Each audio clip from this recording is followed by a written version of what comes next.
getting gunned down. It's terrible. He launches a horrific killing spree. The man pulled out a knife and just plunged it into Brian's back without any warning whatsoever. And he threatens that children are next. He said, "Children make nice targets. I think I'm gonna pick off a bus full of school children one day." I always kind of put this in terms of Zodiac being really one of the early terrorists. This manhunt inspires a Hollywood film, and it immortalizes one man as the prime suspect. But were they right? Many people are convinced that Arthur Lee Allen was in fact the Zodiac killer. However, the facts tell a very different story.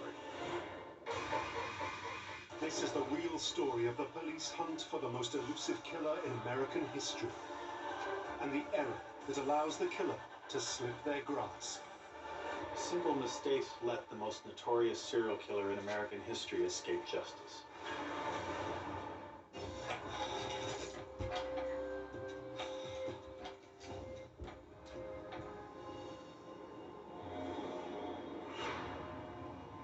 In the 1960s, Benicia City is a sleepy town in Solano County, California. It's here, in an innocuous lover's lane, that the Zodiac killer first strikes. David Faraday and Betty Lou Jensen were on their first date together. Michael Butterfield is a world-renowned expert on these murders. This was a pleasant night, and that was all shattered when another vehicle arrived and a man got out and opened fire on the car. What was their first date ended up being their last date. It's just a guy coming up, and suddenly the unthinkable happens. Kevin Fagan is a crime reporter at the San Francisco Chronicle. No one ever really anticipates that some stranger's going to come up and shoot you. You're just helpless. You're like an animal. You're like an animal getting gunned down. It's terrible. But this horror is just the beginning.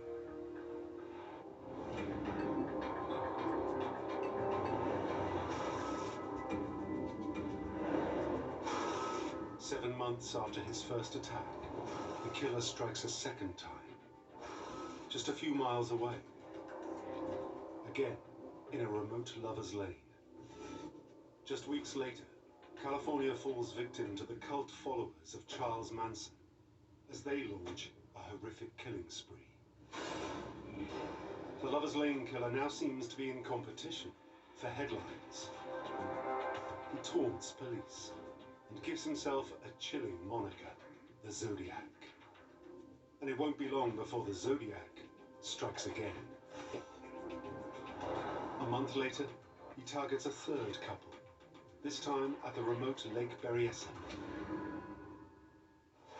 I've had 11 years patrolling this lake, and I've seen a lot of people cut up by boat accidents and this, but this is one of the worst things I ever witnessed. The man pulled out a knife and just plunged it into Brian's back without any warning whatsoever.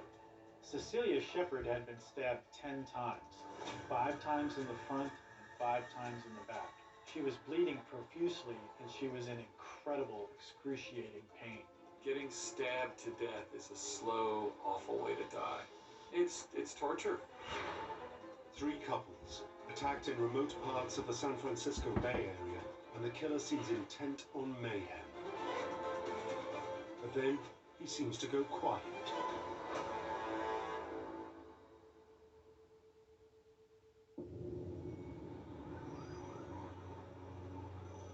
On October the 11th, San Francisco PD homicide detective David Toschi is called to a crime scene. In downtown San Francisco, in the hub of the theater district, a man had flagged down a taxi to take him to the residential area of Presidio Heights. When he arrived, he had no intention of paying the cab driver.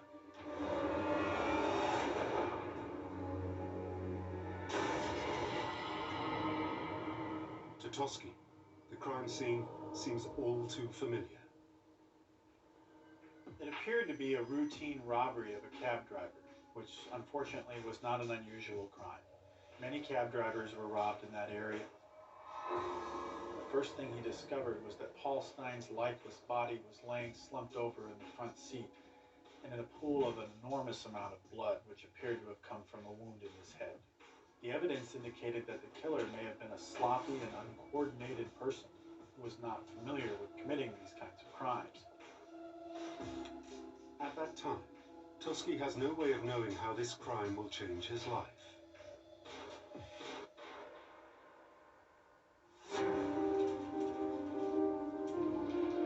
Just 2 days later, a letter arrives at the San Francisco Chronicle. The letter contains a piece of bloodied shirt from the dead cab driver.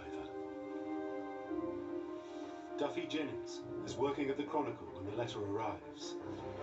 There's a lot of buzz around the paper. Did you hear about the letter they got this morning? Did you hear about the bloody piece of shirt? The letter reveals that the killing was no ordinary city center homicide. It is signed the Zodiac.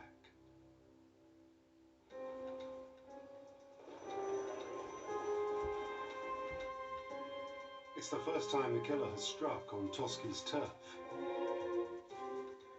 Suddenly, the detective and his partner, William Armstrong, find themselves at the forefront of the hunt for San Francisco's most wanted. Toschi and Armstrong were now immersed in the most important investigation in California and the search for the most notorious serial killer. The manhunt inspires the Hollywood movie, which shows the struggle to catch the elusive killer. But the film also touches on a terrifying twist. For the Zodiac's letter contains a bombshell. A chilling warning that he was considering the unthinkable. He also made a specific threat in that letter. He said, "Children make nice targets. I think I'm gonna pick off a bus full of school children one day." Inspector Vince Rupetta was a rookie at the time of the murders. But when you heard that, it was like, wow, this is really sick. You know, I wouldn't let my kid on a bus in those circumstances, in that situation, in that time and place. Find another way to get him to school.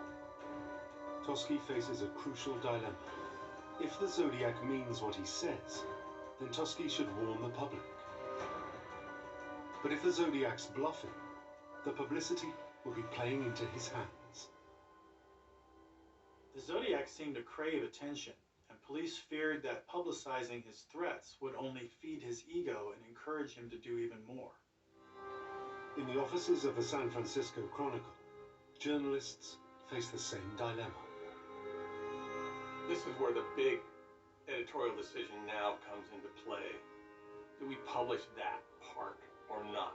I always kind of put this in terms of Zodiac being really one of the early terrorists, using the media to spread a paranoia and a fear in the community. The police asked the Chronicle to hold off publishing the threat for a few days. In the meantime, they do what they can to keep kids safe. So they assigned officers to ride along school buses, to drive alongside school buses. Police helicopters followed school buses, and bus drivers were given instructions on what to do if in fact someone did shoot at the bus. But it's impossible to protect every school bus in the area. The Chronicle makes their decision. The risks are too great. We did decide to publish the letter and the threat, mostly out of concern for public safety. The revelation creates pandemonium. Are you worried about it? Yeah, certainly I'm worried about it. Well, it's pretty bad. Makes a person afraid to go out. I remember distinctly that there was a lot of fear in the community, and from a detective's point of view, there's going to be a lot of pressures come to bear that you wouldn't have in a normal homicide investigation. And David Toschi is at the heart of it. We're on top of the case at the present time, but there are no new specific developments. We try to sift out the stronger leads. In a case of this magnitude, we stay on top of it as much as we can. pressure is now on Toski to catch the killer before he strikes again.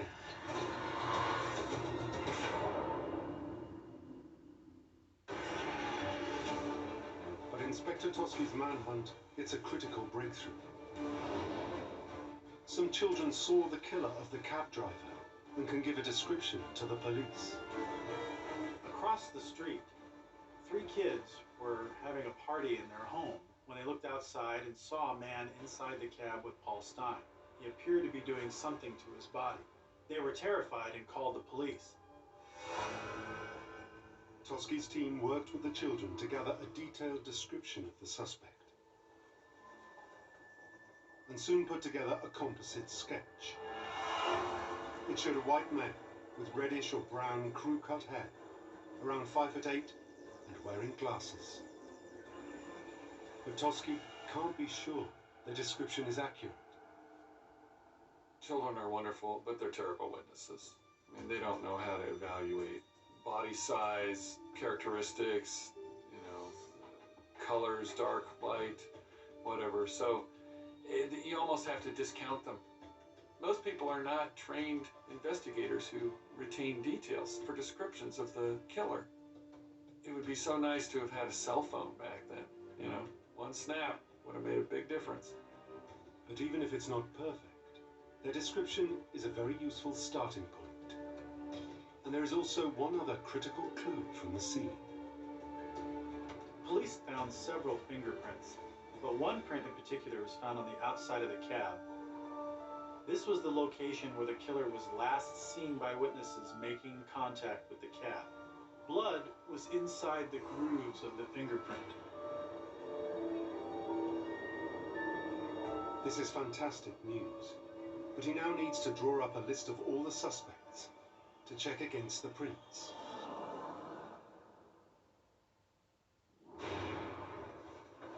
So Toski looks into the earlier attacks, meeting with regional police investigators to establish everything they know about the killer. Homicide's almost always committed by someone that the victim knows. There's going to be ex-boyfriend, mad that his girlfriend is now parked in a car in a lover's lane. Makes sense to me. That's the first place I'd look. But despite exploring multiple avenues, they draw a blank. Toski wonders if he might gain more information from the second attack. This time one of the victims survived, Michael Majot, and he caught a brief glimpse of the attacker before he was shot. Majot didn't see his face, but his description broadly confirms the one given by the children at the taxi driver's murder. Toski inquires about the suspects the local police have investigated. Numerous men connected to Darlene Ferrin caught the police's eye, including her previous husband, ex-boyfriends, and other admirers. There's a heavy vein of thought toward that. She was stalked. She was a spurn lover. Some guy was just fixated on her. Investigators did identify several people who had known the victims and may have had a grudge. However, they quickly discovered that none of these individuals could be linked to the crime. They conclude the killer was likely to be a stranger. So Toski looks at the pattern of the attacks. Since the first 2 attacks occurred in the Vallejo area, he had to consider the possibility that the killer lived in or around Vallejo.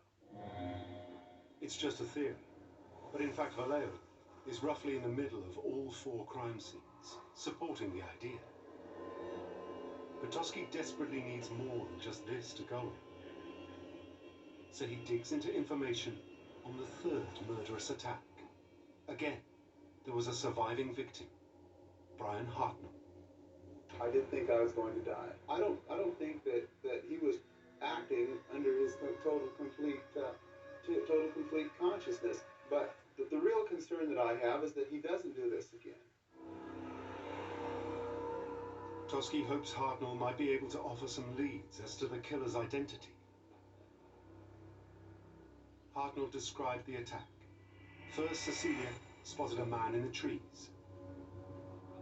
Hartnell wasn't worried until he suddenly reappeared, brandishing a gun and dressed in a bizarre executioner's hood.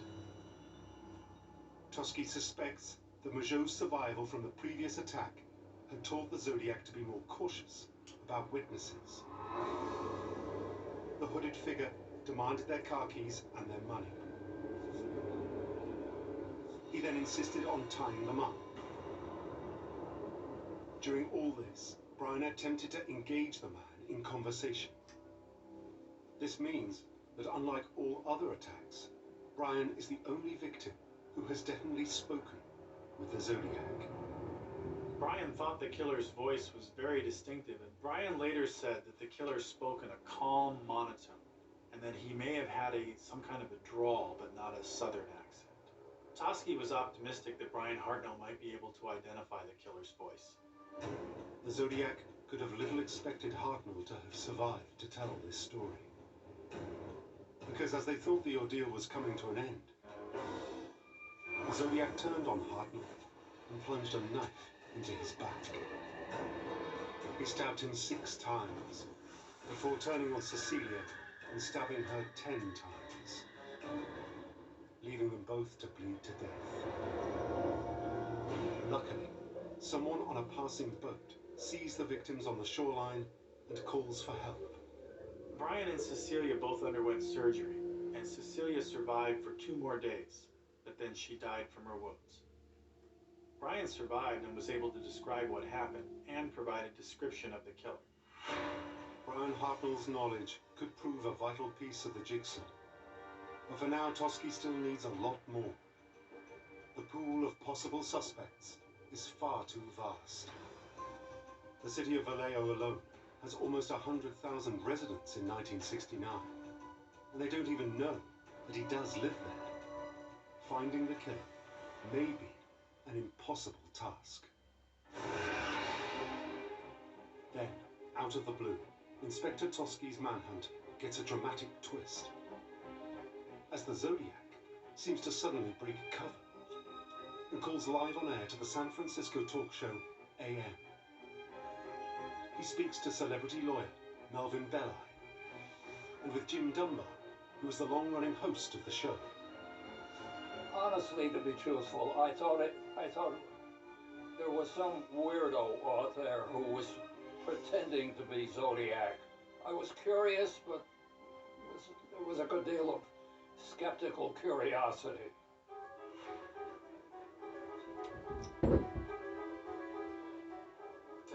Just tell us what's going on inside your head right now, please. I have headaches. Right.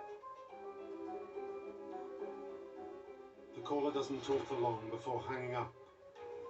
Evidently cautious of the cops tracing the call, he calls back several times and keeps it short.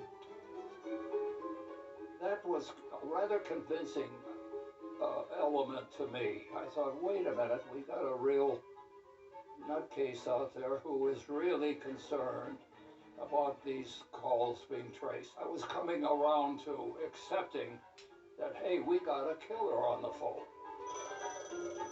Toschi gets news about the development and heads to the studio. Dunbar and Belli are trying to glean what they can from the caller, who gives little away. I wanted to get him to explain or reveal a little bit about what was happening up here with him. It was during the run of the conversation that he mentioned something about a school bus. If you could be assured that you won't be given capital punishment. I don't want to give myself up. What? I want to kill those kids. He really kind of went into another place on that. He really sort of talked with a delight about killing the kids. The tone kind of changed. After several calls, the man hangs up for the final time. Toschi now has a recording of the voice of the man claiming to be the Zodiac. But Brian Hartnell has bad news. Hartnell concluded that that was not the man he spoke to that day. This proved to be very disappointing for the investigators. The alleged Zodiac has several more private calls with Melvin Belli. And this time the police do manage to trace the calls. It leads them to a psychiatric institution. Toschi confirms the caller was in care when the attacks were committed. Despite the publicity blizzard, the caller definitely isn't the Zodiac.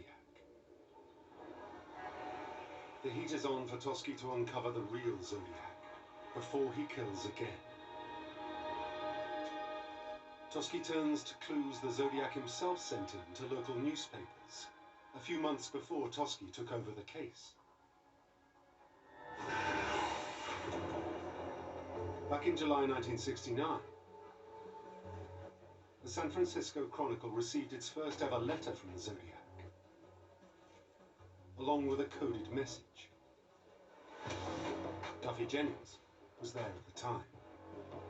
There were three letters to three newspapers, the Vallejo Times and the Examiner and the Chronicle. Each had a 1/3 of this 400 symbol cryptogram, in which the writer claimed that if somebody could solve the cryptogram, they would find out his identity.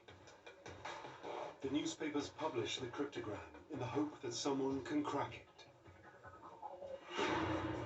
And one of their readers is Donald Hardy, who, with his wife's help, begins to unpick the code. David Aranchak is an expert on the Zodiac ciphers. One of the things they noticed about the first cipher was the appearance of patterns that were repeating. So what letters do that the most in the English language? And they deduced that it was L and L. So they started to think, okay, this is from a serial killer. Maybe the word kill is appearing in this message. By plugging the word kill into the message, they start to decode the cipher. And eventually, Donald's wife, Betty, thought maybe the message starts with I, because the killer was egotistical and would probably talk about himself, and he would talk about his crimes. Within a few days, they decrypt a haunting message from the killer. It says he likes killing because it is so much fun. He claims to be collecting slaves for his afterlife. It suggests a dark insight into the killer's mind, though frustratingly, it doesn't reveal his identity. But there is one part of his code they cannot solve. The last 18 characters. This might be Toschi's lifeline. It might seem to be gibberish, but Toschi wonders if this end section is a code within a code. Could these characters reveal the Zodiac's identity? Might it simply be an anagram? One of the techniques people used was to rearrange the last 18 letters to try to come up with a person's name. This throws up several solutions, including Robert Emmett, the hippie. The police investigate all Robert Emmets, hippie or otherwise, to see if one could be the killer. But it leads nowhere. A month after the cab driver's murder, the Zodiac writes with another code. Toschi is informed and rushes to take a look. The cryptogram is again published and sent to codebreakers in the FBI. But this code seems uncrackable.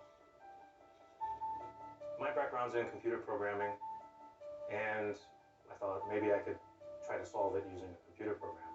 And so I spent years trying to do that, and to date still haven't succeeded. He may have made it too hard, or he may just be wasting everyone's time. Maybe he's brazen enough to put his identity into this code.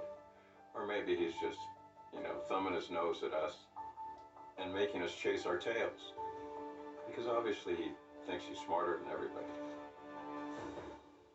But even if they can't decrypt the cipher, it may be a clue in itself. The uncrackable codes may suggest he's a highly educated genius, trained in ciphers. A popular theory is the killer served in the armed forces. But is this all just a red herring for Toschi? He didn't need to be a genius to come up with these codes. Anyone could have read one of these books and done the same thing. with enough motivation. It's a very simple thing even a schoolboy could have done. It certainly was very popular in those days, the idea of making and breaking codes and stories about spies and criminals. It was a very popular idea at the time. Toschi turns to psychological profiling of the killer in the hope of finding a useful lead.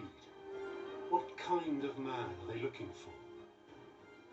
One analyst predicts the Zodiac is a man who is probably impotent and afraid of women.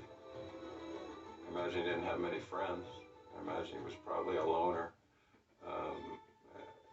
resentful, held grudges, that type of person.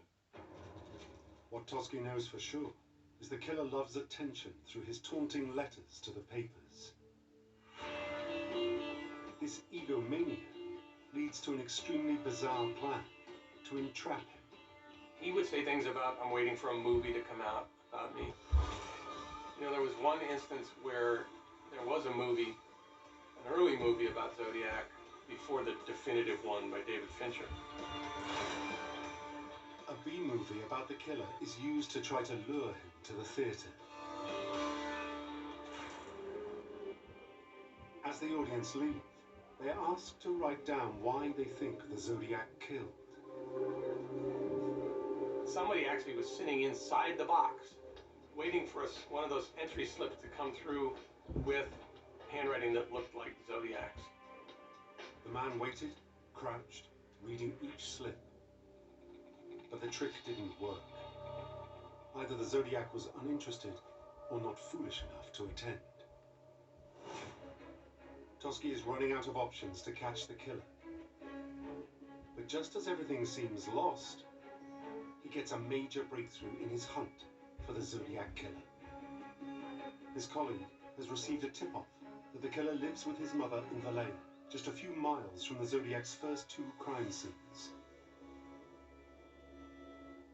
This man, Arthur Lee Allen, is later made infamous in the Hollywood movie Zodiac, where he is portrayed as the prime suspect. Arthur Lee Allen looks good because he lived in Vallejo, he lived near the place where Zodiac victim Darlene Ferrin worked, and he supposedly confessed to a friend his desire to commit Zodiac-like crimes and write letters to the local newspapers using the name Zodiac.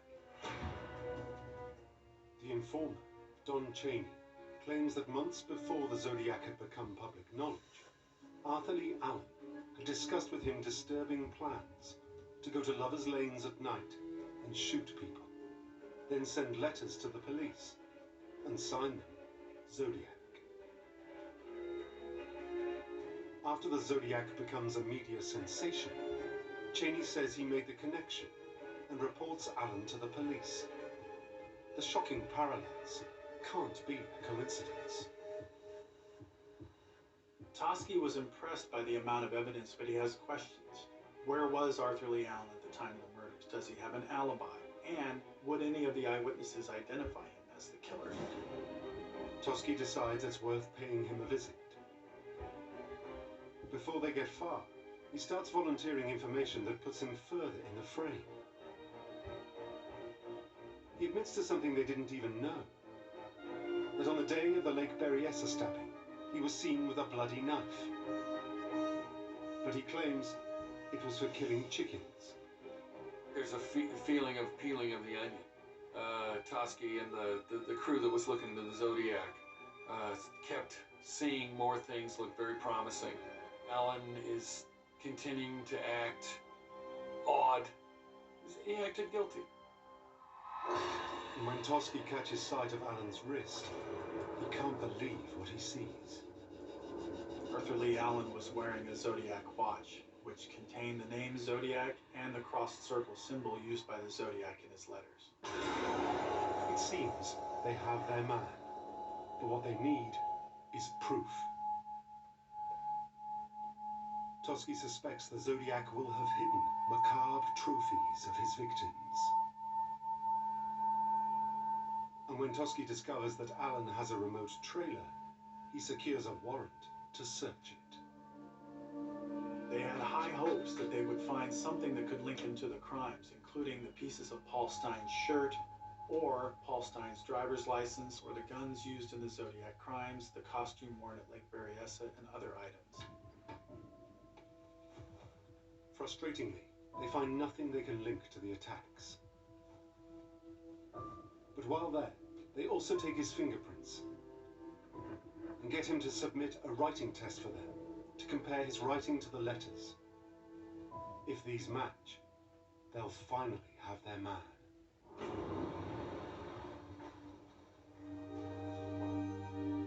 There's an agonizing wait for the result. Their handwriting analyst doesn't think that Alan's writing matches the Zodiac's. The results of the handwriting comparison were disappointing. Toschi hoped that they might find evidence by matching Alan's fingerprints to the fingerprints found at the scene of the cab driver murder. Toschi's told these prints don't match either. And there's another elephant in the room. The witnesses said the Zodiac has brownish hair, possibly weighs around 200 pounds, and is about 5'8". Whereas Alan is 6'1", and about 30 pounds heavier.